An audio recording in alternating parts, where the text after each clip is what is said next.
সত্ৰীয়া সংগীতৰ পৰীক্ষাৰ্থীৰ বাবে সুখবৰ। অসমত গঠন হ'ল এখন নিৰ্ভৰযোগ্য পৰীক্ষা পৰিষদ। 2025 চনৰ প্ৰথম ভাগত সত্ৰীয়া সংস্কৃতি চৰ্চা আৰু গৱেষণা পৰিষদ অসমৰ সত্ৰীয়া সংগীতৰ পৰীক্ষাৰ্থীলৈ আগবঢ়াব বিশ্ববিদ্যালয় পৰ্যায়ৰ মানপত্ৰ। গায়ন, বাদন, নৰ্তন আৰু চাৰুকলা বিষয়ৰ 7 বছৰীয়া পাঠ্যক্ৰমৰ লগতে উপলব্ধ কৰিব কিতাপ আদি। বিগত দিনটোত লখিমপুৰ জিলাৰ আহুচাউল ৰংগমঞ্চ প্ৰেক্ষাগৃহৰ কাৰ্যালয়ত এখন দায়িত্ব অৰ্পণ সভা অনুষ্ঠিত হয়। সভাখনত সভাপতিত্ব কৰে সত্ৰীয়া সংস্কৃতি চৰ্চা আৰু গৱেষণা পৰিষদ অসমৰ সভাপতি মনু বৰুৱাই। সভাৰ উদ্দেশ্য ব্যাখ্যা কৰে সচিব পংকজ শইকীয়াই। লগতে উপস্থিত থাকে উপদেষ্টাদ্বয় ক্ৰমে সত্ৰাধিকাৰ শ্ৰী হৰিদেৱ গোস্বামী, দুলীয়াজানৰ আদিত্য গোস্বামী, সম্পাদক নীলমণি বৰা আৰু আন বিষয়ববীয়াসকল। সত্ৰীয়া সংস্কৃতি চৰ্চা আৰু গৱেষণা পৰিষদ অসমৰ উক্ত দায়িত্ব অৰ্পণ সভাত উত্তৰ কমলাবাৰীৰ মহিকান্ত বৰা বৰবায়নক পৰীক্ষা পঞ্জীয়ক আৰু ৰঞ্জন বৰাক পৰীক্ষা নিয়ন্ত্ৰকৰ দায়িত্বত আনুষ্ঠানিকভাৱে অৰ্পণ কৰে।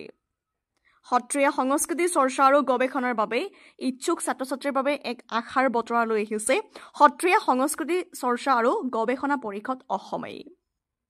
বিশ্ববিদ্যালয় পৰ্যায়ৰ মানপত্ৰ এখন সত্ৰীয়া সংস্কৃতি চৰ্চা আৰু গৱেষণা কৰা ছাত্ৰ ছাত্ৰীৰ বাবে সুৰক্ষিত ভৱিষ্যত গঢ়াত সহায়ক হ'ব বুলি মত পোষণ কৰে সচিব পংকজ শইকীয়াই। News desk report JNKD news. হয়, আমি জয়জয়তে বিশেষকৈ আমাৰ এই অনুষ্ঠানটোৰ লগত জড়িত উপদেষ্টাদ্বয় আমাৰ সত্ৰাধিকাৰ প্ৰভু হৰিদেৱ গোস্বামীদেৱ আৰু আদিত্য গোস্বামীদেৱ, সভাপতি মনু বৰুৱাদেৱ, অসম নামঘৰ মহাসভাৰ সম্পাদক প্ৰধান দীপক বৰুৱাদেৱ, সত্ৰীয়া সংস্কৃতিৰ সাধক মহিকান্ত বৰবায়নদেৱ, ৰঞ্জন বৰা বৰবায়নদেৱৰ প্ৰমুখ্যে কৰি আমাৰ সম্পাদক নীলমণি বৰাদেৱ, সকলোলৈকে আমি অভিনন্দন জনাইছোঁ। যিহেতু আপোনালোকৰ একক প্ৰচেষ্টাৰে, আপোনালোকৰ সামূহিক প্ৰচেষ্টাৰে যি এটা অদ্বিতীয় পদক্ষেপ লোৱা হৈছে, তাৰ বাবে আমাকো নিৰ্বাচিত কৰাইছে সচিবৰ দায়িত্ব দি। আমি এইকাৰণে ভাল পাইছোঁ, অসমৰ ৰাইজে যে আমাক মৰম কৰে, ভাল পায়, আমাৰ অনুভৱ হৈছে। আমি বিভিন্ন ক্ষেত্ৰৰ পৰা, বিভিন্ন ঠাইৰ পৰা আমি সঁহাৰি পাইছোঁ।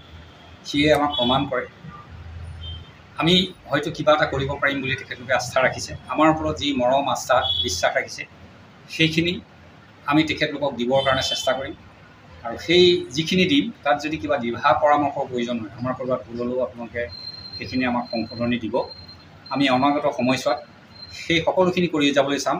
আৰু বিশেষকৈ পুথিগত শিক্ষাৰ ক্ষেত্ৰত ছাত্ৰ ছাত্ৰীসকলক বৃত্তিগতভাৱে আগবাঢ়িব পৰাকৈ আমি সেই পৰিৱেশটো ৰচনা কৰিবলৈ, এখন মঞ্চ দিবলৈ আমি প্ৰয়াস কৰিম। লগতে গৱেষণাৰ ক্ষেত্ৰখনত আমি শক্তিশালীভাৱে অৱস্থান কৰিবলৈ আমি প্ৰয়াস কৰিছোঁ। আমাৰ দীঘলীয়া কিছুমান আঁচনি আছে, সেই আঁচনিখিনি এতিয়াই নকওঁ, আমি বহু আঁচনি লৈছোঁ। সেই আঁচনিখিনি যদি আপোনালোকৰ সঁহাৰি পাওঁ, নিশ্চয় আমি সফল কাম হ'ব পাৰিম। আমি অসমৰ ৰাইজৰ আশীৰ্বাদ বিচাৰিছোঁ, মৰম বিচাৰিছোঁ। আমি তেখেতলোকক সেৱা নিবেদিছোঁ এই আজিৰ এই অনুষ্ঠানৰ আগমুহূৰ্ততে। আশা ৰাখিম যাতে আমাৰ অবিৰত যাত্ৰাত তেখেতলোক আমাৰ সংগী হয়, আমাৰ ভুল ত্ৰুটিবিলাক দেখুৱাই দিব। আমি সেইদৰেই গুৰু দুজনাৰ এই অপূৰ্ব সংস্কৃতিক, সত্ৰীয়া সংস্কৃতিক আমি যাতে বিশ্বমানৰ ক্ষেত্ৰখনত আমি প্ৰতিষ্ঠা লাভ কৰিব পাৰোঁ, তাৰ বাবে আপোনালোকৰ আশীৰ্বাদ বিচাৰিছোঁ। বিশেষকৈ সত্ৰীয়া সংস্কৃতিৰ ক্ষেত্ৰখনৰ লগতে লোক সংস্কৃতিৰ ক্ষেত্ৰখনতো আমাৰ কৰিবলগীয়া আছে। হয়তো অনাগত সময়ত সেই বিষয়ে আমি চিন্তা কৰিম, এটা বেলেগ পন্থাৰে, বেলেগ দিশেৰে আমি আলোচনা কৰিম অভিজ্ঞসকলৰ পৰামৰ্শ লৈ। আৰু বিশেষকৈ আমাৰ যিখন মানপত্ৰ হ'ব, সেইখন যাতে বিশ্ববিদ্যালয়ৰ আওতালৈ আনিব পাৰোঁ। তাতে এটা প্ৰব্লেম আছে, 35 নম্বৰ ক্লজটো বিশেষকৈ চৰকাৰীভাৱে এইটো অনুমোদন কৰিব লাগিব। সেইখিনি কৰিলেই আমি আগবাঢ়িব পাৰিম। সেইখিনিৰ কিছুমান টেকনিকেল প্ৰব্লেম আছে, সেইখিনিত আমি বিভিন্ন বিশ্ববিদ্যালয়ৰ উপাচাৰ্য বা পঞ্জীয়কসকলক লগ কৰিছোঁ। তেখেতলোকে এইখিনি আমাৰ ক্ষেত্ৰত সহযোগ কৰিছে। অহা সময়ছোৱাত সেইখিনি পূৰণ কৰিবলৈ আমি প্ৰয়াস কৰিম। সকলোৰে আশীৰ্বাদ বিচাৰি আমি অসম সত্ৰীয়া সংস্কৃতি চৰ্চা আৰু গৱেষণা পৰিষদৰ উত্তৰ কামনা কৰি সকলোৰে আশীৰ্বাদ বিচাৰিম। ধন্যবাদ। অসম সত্ৰীয়া সংস্কৃতি চৰ্চা আৰু গৱেষণা কেন্দ্ৰ অসমে সমগ্ৰ অসমৰ বিভিন্ন ঠাইত আমি ইতিমধ্যে আমাৰ শাখা স্থাপন হৈছে। আৰু যিবিলাক আমাৰ মহাবিদ্যালয় আছে, সেই মহাবিদ্যালয়বিলাকে আমাৰ স্বীকৃতি লৈছে। আৰু আমি আজি ইয়ালৈ আহিছোঁ লখিমপুৰ ৰাইজৰ মাজত আমি কথাবিলাক আমি আলোচনা কৰিম আৰু আমাৰ অসমৰ বিভিন্ন ঠাইত ৰাইজে যেনেধৰণে আমাক আঁকোৱালি লৈছে আৰু আমাৰ প্ৰতি তেওঁলোকৰ সহযোগিতা আগবঢ়াইছে আমি আশা কৰিছোঁ যে আহি থকা দিনবিলাকত আমাৰ এই অনুষ্ঠানটোৱে অসমৰ সাংস্কৃতিক জগতলৈ এক সুকীয়া মান আগবঢ়াবলৈ সক্ষম হ'ব।